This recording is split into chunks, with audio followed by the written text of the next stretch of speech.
Friend, स्वागत है आपका अपने इस यूट्यूब चैनल श्रीकांत प्रसाद पे। फ्रेंड, जैसा कि आप लोग सभी को जानते हैं कि बिहार सरकार ने फिर से एसटीईटी की वैकेंसी निकाल दी है। ठीक है, तो एसटीईटी जो एग्जाम होता है वो माध्यमिक लेवल पे होता है, मतलब माध्यमिक शिक्षा के लिए होता है। ठीक है, तो आप इसमें एलिजिबल हो अगर आपने बीएड कर चुके हैं तो। और कुछ इसमें एक्सेप्शनल केसेस भी है जो कि बीएड ना भी किए हैं तो भी यहाँ पे एलिजिबल हो, जैसे बीटेक वाले स्टूडेंट लोग। तो ये सारी चीजें मैं यहाँ पर डिस्कस करूंगा। और आपकी एज कितनी होनी चाहिए, आप कौन कौन से सब्जेक्ट से ग्रेजुएशन किए हो तो आप फील कर सकते हो। ठीक है, और एग्जाम किस पैटर्न पे होगा, एग्जाम का क्या होगा, और फीस कितनी लगेगी। ठीक है, और कितने परसेंट आप लाओगे तो आपका सिलेक्शन यहाँ पर होगा। फ्रेंड, जैसा कि मैं आपको बताना चाहूंगा, आप लोग सभी को मैं ये बताना चाहता हूँ कि यह एग्जाम जो लास्ट बार हुई थी वह 2019 में हुई थी। ठीक है, और आप सबको ये जरूर पता होगा कि 2019 में जब यह एग्जाम हुई थी तो इसका पेपर जो हुआ था वो लीक हो गया था। ठीक है, तो जब पेपर लीक होने की वजह से ये एग्जाम को कैंसिल करके, या फिर उस सेंटर के एग्जाम्स को ऐसा कुछ हुआ था, कैंसिल करके फिर से इस एग्जाम को लिया गया था। तो जब दोबारा इस एग्जाम को लिया गया तो वह एग्जाम जो लिया गया था वह हुआ था ऑनलाइन हुआ था। ठीक है फ्रेंड्स, तो इस बार बिहार गवर्नमेंट ने बहुत अच्छा डिसीजन लिया है, डायरेक्ट इस एग्जाम को वो लोग ऑनलाइन ही ले रहे हैं। मतलब इस बार कोई भी, मतलब आपका इस बार कोई ऑफलाइन या फिर लीक होने के चांसेस नहीं है। ठीक है, यहाँ पर सीधे डायरेक्ट ऑनलाइन एग्जाम होगी, मींस आपका कंप्यूटर बेस्ड एग्जाम होगा। देखिए यहाँ पे लिखा भी हुआ है, आपका ये जो एग्जाम होने वाला है वह कंप्यूटर बेस्ड टेस्ट होगा। तो फ्रेंड, जरूर से जरूर इस फॉर्म को आप भरिएगा, क्योंकि अभी जो बीपीएससी वालों में जितने भी एसटीईटी पास वाले स्टूडेंट, जो बीपीएससी जो टीचर की निकली हुई है, जिसका एग्जाम अभी फिलहाल 26-27 तारीख को 2 दिन होने वाली है, लगातार 2 दिन होने वाली है अगस्त के मंथ में। ठीक है, तो इसमें वो लोग एसटीईटी वाले लोग यहाँ पे एलिजिबल थे तो उन लोगों ने भर दिया। लेकिन बहुत सारे स्टूडेंट को पता नहीं था कि एसटीईटी एग्जाम उन्होंने 2019 में बहुत सारे कैंडिडेट ने दिया ही नहीं, तो वो लोग एलिजिबल ही नहीं हो पाए, इसलिए वो लोग ये बीपीएससी वाला फॉर्म नहीं भर पाए।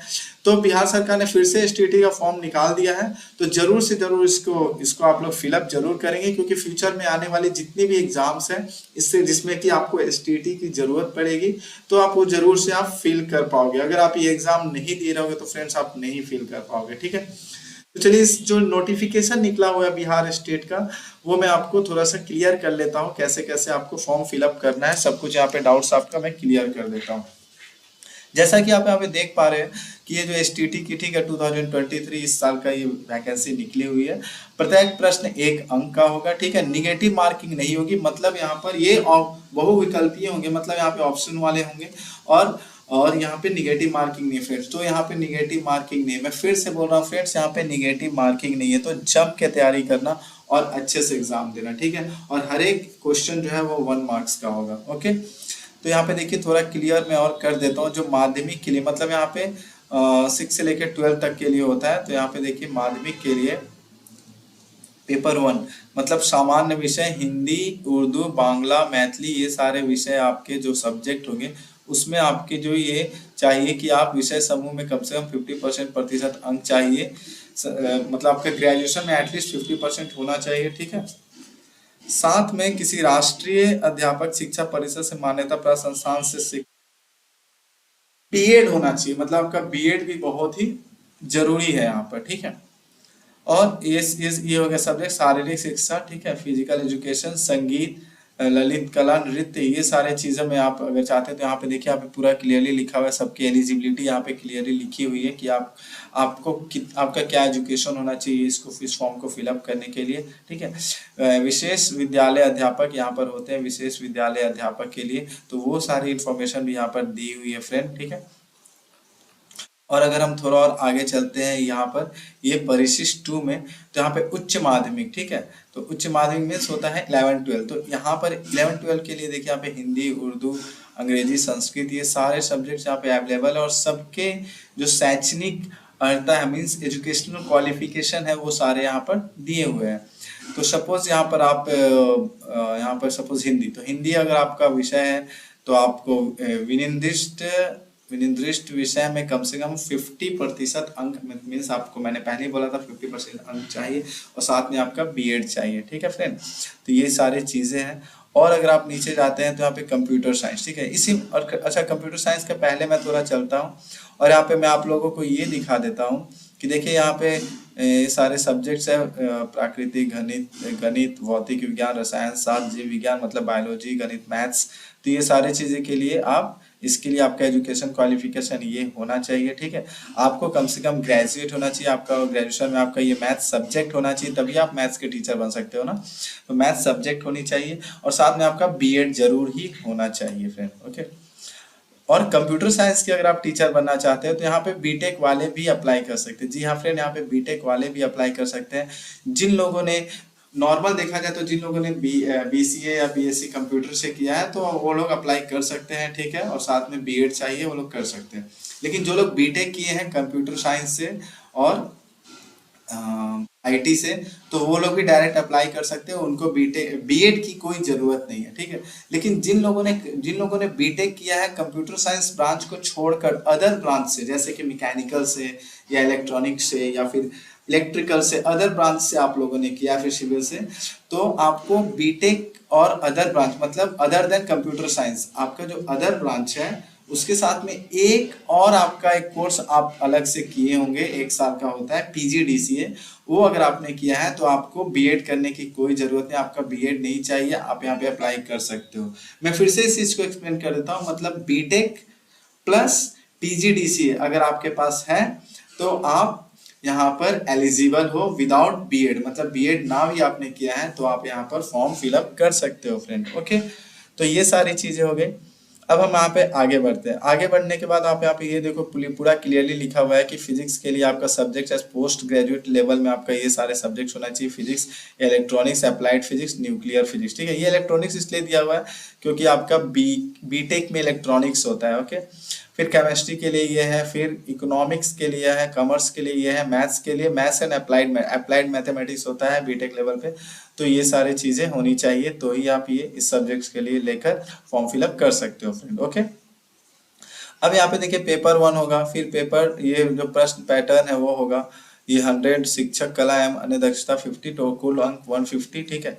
तो ये सारी चीजें हैं, ये हल्का इसमें डिटेल और दिया हुआ है। और यहाँ पे एज लिमिट की मैं अगर बात करूँ तो यहाँ पे एज लिमिट में आपका जनरल जो भी पुरुष है मेल है तो उसके लिए 37 वर्ष होनी चाहिए, ठीक है। और अगर आप पिछड़े वर्ग के हैं, मतलब अगर आप बैकवर्ड क्लास है पुरुष महिला तो आप 40, और अति पिछड़ा मतलब ईबीसी आप हो तो पुरुष और महिला 40 वर्ष के, तो आप यहाँ पे फॉर्म फिलअप कर सकते हैं, ओके। एससी एसटी हो तो आपको 42 साल तक का छूट मिलता है, ठीक है। अब मैं थोड़ी सी और इधर पे आकर अब मैं जो आपका जो पासिंग के लिए जो ये मांगा गया है कितना में आप पास होंगे तो आप कर सकते हो, ठीक है। देखिए यहाँ पे जो चीज मैंने बोला था स्टार्टिंग वो चीज यहाँ पे लिखी हुई है कि यह 2019 एवं 2022 में आयोजित की गई थी, इसलिए इन विषयों में अभ्यर्थी की अधिकतम आयु छूट दे नहीं है।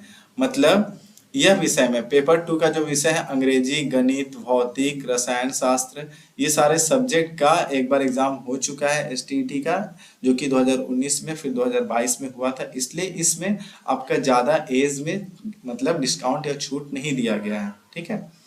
अब देखिए यहाँ पे सामान्य कोटि वाले को आपको 50% मार्क्स लाने हैं और पिछड़ा वर्ग वाले को 45%, 45.5% लाने हैं, और अत्यंत पिछड़ा मतलब एक्सट्रीमली बैकवर्ड क्लास, ठीक है, मीन्स ईबीसी को आपको 45.5 लाने हैं, ठीक है।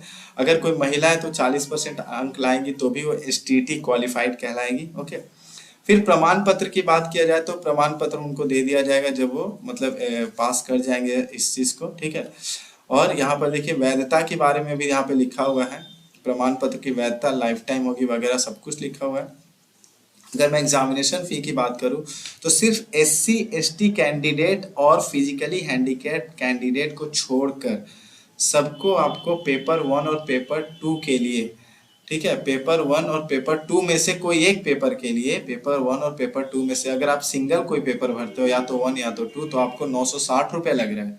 लेकिन अगर आप एससी एसटी हो या फिर आप फिजिकली हैंडीकैप्ड हो या मतलब आप दिव्यांग हो तो आपको पेपर 1 या पेपर 2 कोई एक फिलअप करोगे तो आपको 760 रुपये लग रहा है। इसी केस में अगर आप दोनों फिलअप करते हो तो आपको 1440 लग रहे हैं, किसके लिए, जो एससी एसटी में नहीं है, और जो एससी एसटी और दिव्यांग में है उनके लिए 1140 लग रहा है अगर आप दोनों पेपर फिलअप करते हो तो, ठीक है। उसके बाद यहाँ पे देखिए क्या लिखी हुई है कि जो कंप्यूटर बेस्ड टेस्ट होगा, ऑनलाइन टेस्ट होगा, जो यहाँ पे भी नॉर्मलाइजेशन होगा। आजकल नॉर्मलाइजेशन का ट्रेंड हर जगह चला जा रहा है, हर एक एग्जाम में हो रहा है नॉर्मलाइजेशन, जितने भी रेलवे के गवर्नमेंट एग्जाम लिए थे उसमें भी नॉर्मलाइजेशन हो रहा है, ठीक है। तो वो चीज़ भी यहाँ पर होगा। यहाँ पर देखिए कंप्यूटर बेस्ड टेस्ट होगी जो कि 2-2.5 घंटे की होगी, ठीक है, मतलब 150 मिनट की यह टेस्ट होगी, ठीक है आपका। और साथ में उक्त परीक्षा में सम्मिलित होने वाले तो केवल अर्थ रखने विद्यार्थियों सिर्फ ऑनलाइन माध्यम से आवेदन दे, ठीक है। मतलब यहाँ पर आप अपनी एलिजिबिलिटी क्राइटेरिया आप अच्छे से आप चेक कर लोगे। मतलब मेन चीज़ है आप जिस सब्जेक्ट से भरना चाहते हो, ठीक है, उसमें आपका ग्रेजुएशन होना चाहिए और प्लस में आपका बीएड होना चाहिए, बस यही मेन चीज़ है। और अब बीटेक वालों के लिए आपके पास बीटेक होनी चाहिए और बीएड है तो बढ़िया है, नहीं तो आपके पास बीटेक होनी चाहिए प्लस आपका पीजीडीसी होना चाहिए, तब आप कंप्यूटर साइंस फिलअप कर सकते हो, ठीक है फ्रेंड्स। ये हो गया क्लियर बात, ठीक है। अब अगर मैं आगे बढ़ता हूँ तो यहाँ पर ये लास्ट डेट वगैरह के बारे, यहाँ पे देखिए मोबाइल नंबर आपका जरूर होना चाहिए, ठीक है। और ये 23/8 तक ही ये लास्ट डेट है, 23/8 4:30 तक, मतलब इसी महीना में 23 तारीख तक ही यहाँ लास्ट डेट है, ठीक है। और 9 तारीख से चालू हो चुका है, मतलब ये अभी रनिंग में है, तो आप जितना जल्दी हो सके इसको प्लीज फिलअप कर लेना, क्योंकि यह दोबारा फिर कब निकलेगा कोई नहीं जानता। और हर आप आगे चल के जितने बीपीएससी टीचर वाला फॉर्म भरोगे उसमें एसटीईटी जरूर मांगे हैं, तो आप जरूर इसको एग्जाम जरूर आप देना, ठीक है। ये सब हो गया। आपको फॉर्म फिलअप करने के लिए पेमेंट गेटवे मिलेगा, आपको क्रेडिट कार्ड वगैरह ये सबसे या फिर डेबिट कार्ड ऐसे करके एटीएम नंबर डाल के फॉर्म पे में पैसा आपको कटवा लेना है, ठीक है।